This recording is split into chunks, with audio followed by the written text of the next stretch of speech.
Welcome to Bible Study with Fred. I'm in Proverbs chapter 16, starting in verse 8. Better is a little with righteousness than great revenues without right. We've seen similar sentiment before in previous verses. Proverbs 15, 16 to 17. Better is a little with the fear of the Lord than great treasure and trouble therewith.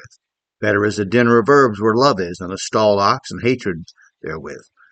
This verse takes the thought a little higher as we realize that our own economy has been plagued by investment bankers who, in the housing crash of 2008, gladly agreed to manage other people's money by investing it in mortgage-backed securities they knew were corrupted by bad loans made with unrealistic appraisals to people with poor credit. Not only did these bankers peddle these loans, but they bet against them. These bankers made billions of dollars for themselves by basically stealing other people's money under false pretenses. There are people in this country who made billions exploiting working people's savings and their labor, evil people making a great deal of money without any justification or right, who then have their own paid underlings in the media proclaiming how unjust it is if they're taxed at anything near the rates they were taxed from 1940 through the 1970s when America was on its way to the top. This select group of men and women are like an elite club that looks out for each other, even as they try to savage each other through competition. They look upon those at the bottom as fodder for their schemes of control and wealth, and as a piggy bank with an endless bottom that they can come back to for more from when their schemes fail, when a Republican and a Democratic president bailing them out to the tune of $1.6 trillion, a number you can't even imagine, of our money again, after they'd already stolen trillions of our money and played with it like so much monopoly money. Remember, tax money has the power of the government behind it, so it appears you must either give these people your money voluntarily or you must give it to them at the point of a gun. Clearly, God holds in higher esteem a humble home with few material benefits, where righteousness lives, than any of those wealthy people's mansions obtained by lying, fraud, and outright theft. And I don't cover all of these people that way. I don't mean to do that, but there were some people that really played the system, and they really took advantage of all the rest of us. Again, God does not honor or respect any wealth gotten by dishonesty and fraud. Remember also the old folk saying that the devil takes care of his own. It's not necessarily so that because someone has a huge bankroll that they are experiencing God's blessings. Only those who've gotten their wealth by honest work and godly behavior are esteemed by God.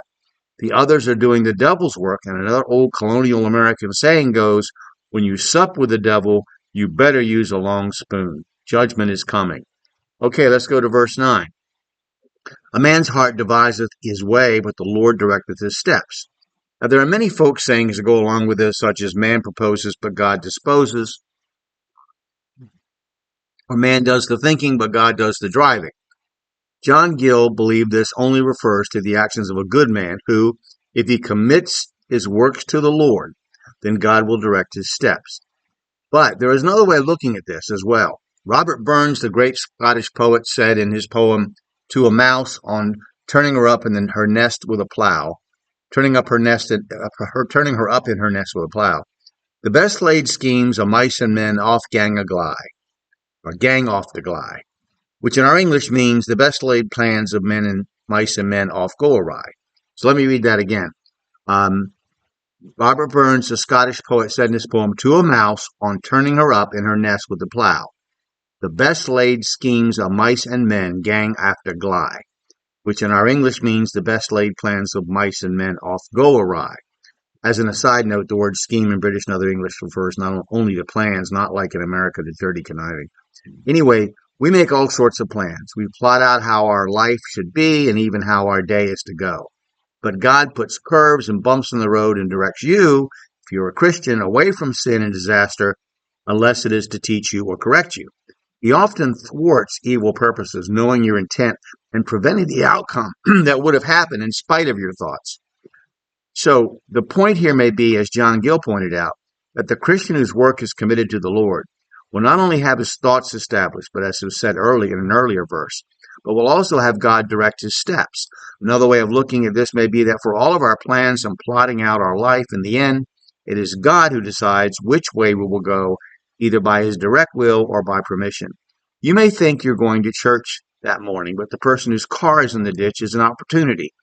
God has given you to glorify Him and to help your neighbor. In like manner, you may think that you're going to the store, but the flat tire God has given you gives an opportunity to witness to the guy who lives across the street who came out for his mail.